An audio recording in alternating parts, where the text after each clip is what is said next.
let me talk about my personal journey that is tightly interwoven with the India growth story. I also hope embedded with this story, you found some nuggets that inspire you to do your part to become an entrepreneur and work to build a greater India. I was 16 years of age when I left studies. I was a good student, but because of my family circumstances, I had to drop out of school. I left home having learned two core values from my father. First, commitment to the promises you make to yourself, and commitment to the promises you make to others. Both of these have to be in absolutely harmony. Second, avoid over-analysis of situations and have the courage to make quick decisions based on your natural instincts. I have followed both this value in every action I have taken. Having left studies, I moved to Mumbai in 1978. Landing in Mumbai with nothing in my pockets was exciting as well as daunting. I wanted to be an entrepreneur, and I had the raw optimism of a 16-year-old boy. My first step in my entrepreneurial journey was learning to assort and do the valuation of diamonds. In less than 3 years, I had started my own diamond trading brokerage. I still remember my first trade with a Japanese buyer and my commission of rupees 10,000.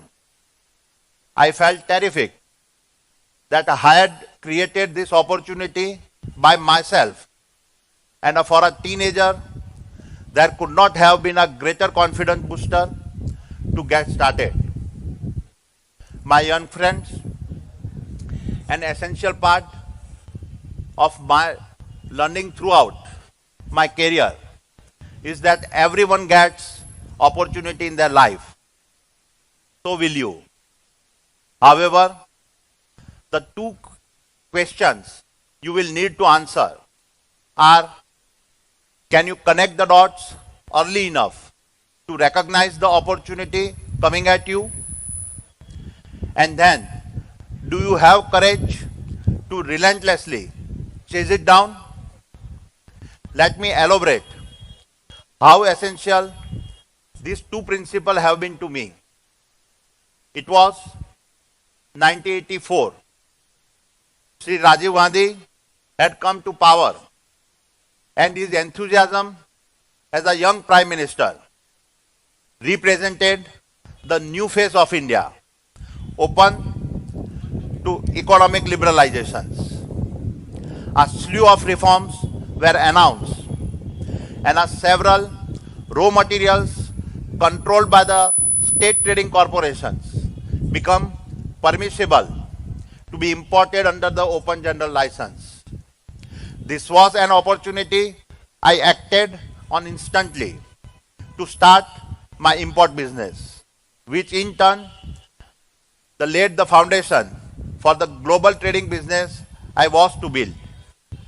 The late 80s and early 90s were difficult years for India.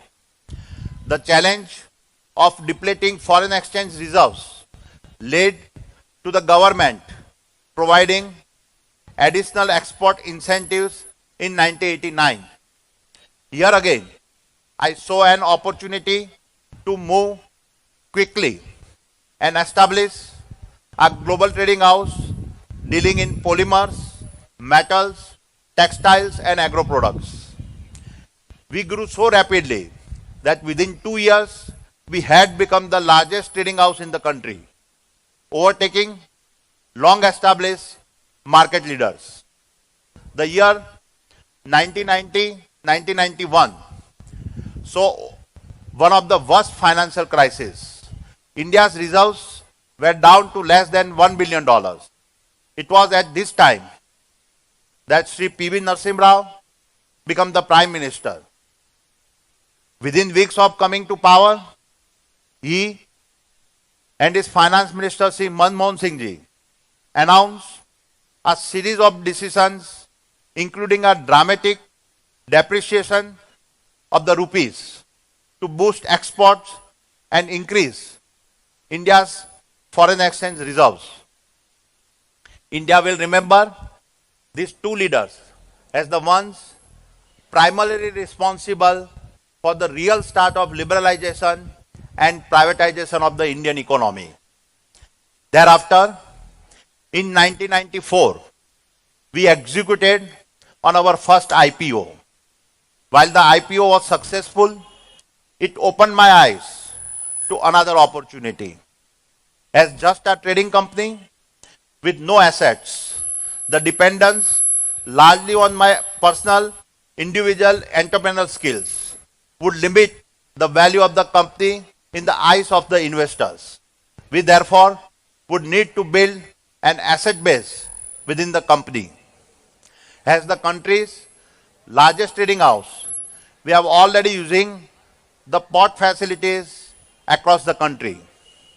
Because of heavy congestion at the different ports, I was getting increasingly frustrated with the expensive damages I was paying, as well as my challenge in delivering timely shipments to my customers. I had therefore started seeking an opportunity to expand into the port business. In the mid-90s, as the central government realized that the quickest way to build the much needed national infrastructure was through a far more aggressive push through the public-private partnership mode. In line with this central government policy, the government of Gujarat in 1995 came out with its port policy under the PPP mode. This is when we immediately decided to build a port at Mundra. At that time, just a small village in Kutch. Keep in mind, we had no experience. We had never laid a brick before. All that we had was raw enthusiasm. All that we had was a belief in ourselves. The rest is the history. Mundra is now India's largest commercial port with a 40 kilometer of waterfront and is the single largest cargo gateway into India, having surpassed all other private and major ports in just 15 years. This was followed by our entry into the energy segment. Due to an acute shortage of power, the Government of India amended the Electricity Act in 2003 and enacted the rules in 2006. This was our opportunity to make an immediate entry into the power generation business. No different from the ports, we knew nothing about power generations.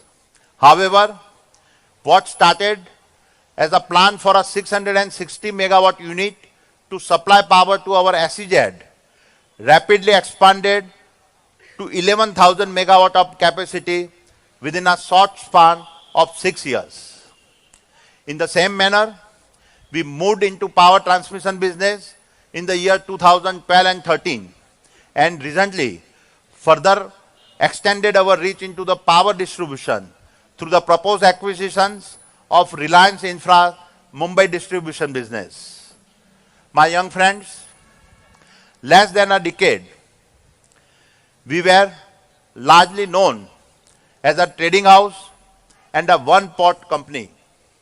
Today, we are the country's largest ports and logistics business, largest private thermal power business, largest private transmission business, largest renewable energy business, largest coal trading business, largest mining business, and largest agro business, all in less than 10 years.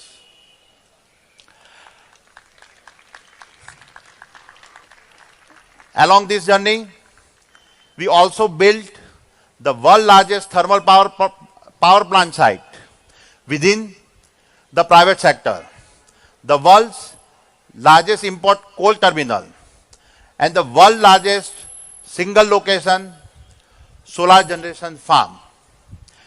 Behind each one of these are inspirational story of guts and sacrifices people have made to make all this happen. We also created significant shareholder value.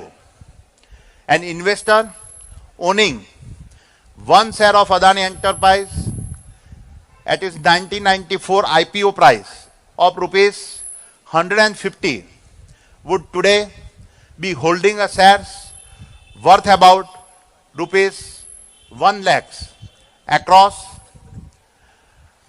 Adani Enterprise, Adani Ports, Adani Power, and Adani Transmission. This translates to a return of over 650 times in less than 25 years. My young friends, many consider us to be a disruptive company. The fact is, over the past 20 years, India has continued to transform and open up several disruptive opportunities for many entrepreneurs. Infrastructure in a developing economy has an unlimited potential, and therefore, several of India's successful entrepreneurs have come from the space of energy, telecom, airports, seaports, and highways, which have all been sectors that benefited from the government's reforms since the start of our journey in late 1990s.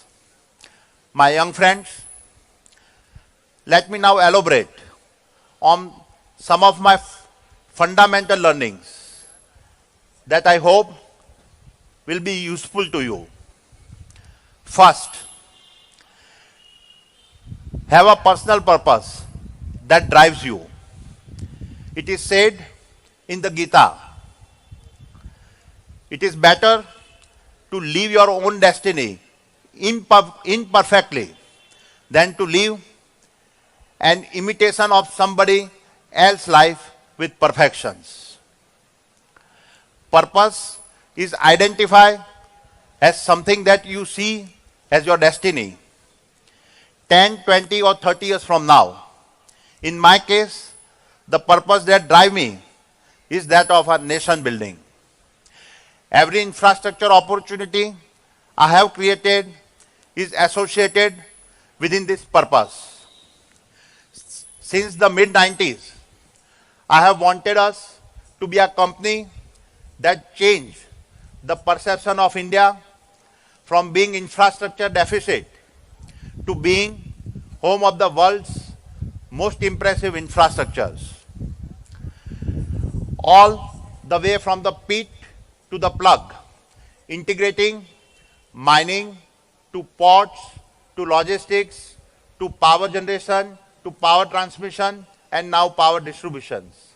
We have tried to make a difference to several of the critical sectors that our nation needs to build. Whether it is a port in Mundra or solar plant in Kamuti that becomes showcase for the National Geographic Channel, we have tried to build world-class facilities India can be proud of. It is my power of purpose that keeps alive my will to win. Second, never let criticism derail your promise or purpose. US President Roosevelt once said, "It is not the critic who counts, nor the person who points out how the strong stumble. Credit belongs to the person who is fighting in the battlefield. The man whose face is marred by sweat and blood. The man will know in the end a towering victory, or if he fails while daring greatly." These words define the Adani Group. Let me elaborate. Our journey in thermal power and coal mining has often come under criticism by many outside India that believe India should give up on coal. We have lined up $15 billion investment in a greenfield venture in Australia to mine and transport coal that would replace a part of the poorer quality domestic coal we burn in India. This is the largest overseas greenfield investment ever planned by any Indian company. This project is intended to provide energy security to those in 18,000 villages in India that have no access to electricity, and in this process also be a significant job creation platform within Australia. However, in recent years, our project has faced intense resistance, abated by some international NGOs and competitors who have turned to vicious personal attacks and used the press to their advantage. I will be the first to agree that global warming is a challenge we have to tackle, and a cleaner energy is critical. However, it is possible to believe in both coal as well as renewables. The fact is that India is one of the lowest emitters of carbon dioxide on a per capita basis. The fact is that we have 300 million of our fellow Indian citizens that lack access of power. The fact is that renewable energy technologies are not currently ready to provide uninterrupted baseload power. The fact is that it is our responsibility to get electricity to the Indian child who needs to light that single bulb to educate himself. And the fact that you and I cannot sit on the sidelines and watch this happen and take no action. What the critics don't mention, the fact that we are aggressively pursuing renewable energy. What the critics don't mention is that in a span of 2 years, we have become the country's largest renewable power player. And what the critics don't mention, that are a feature as one of the top 15 renewable players in the world. Therefore, don't let criticism slow you in pursuit of your purpose. Learn from criticism that are constructive and grow stronger from ones that are not. Importantly, never hold grudge against those who criticize. Accept it as a way of life that will make you more resilient to face the future. Third and final, keep learning. I have realized over the years that leadership and learning are inseparable. If you want to recognize opportunity You cannot afford to stop learning. In today's world, the rate at which science, technology, economics and geopolitics is merging, the only way you stay on top of this by ensuring you are continuously learning. Even today, I try to spend a couple of hours reading every day, listening to people from sectors that I know little about, making a couple of trips a year to Silicon Valley to see how game-changing technologies are impacting every facet of our life, and understanding how material science is redefining the way we produce energy. All this allows me to paint for myself the larger picture about where the next set of opportunity will be created. Therefore, develop a passion for learning. This is the only way you never cease to grow. My young friends, we live in a blessed country. You are at a point of time where the future of our nation is full of incredible growth opportunities.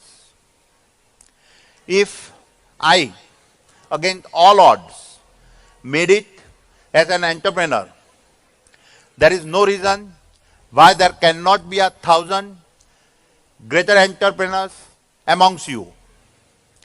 Keep in mind that for every one of you here, there is 1,000,000 out there who are less fortunate. Therefore, whatever you do it keeping your greater purpose in mind.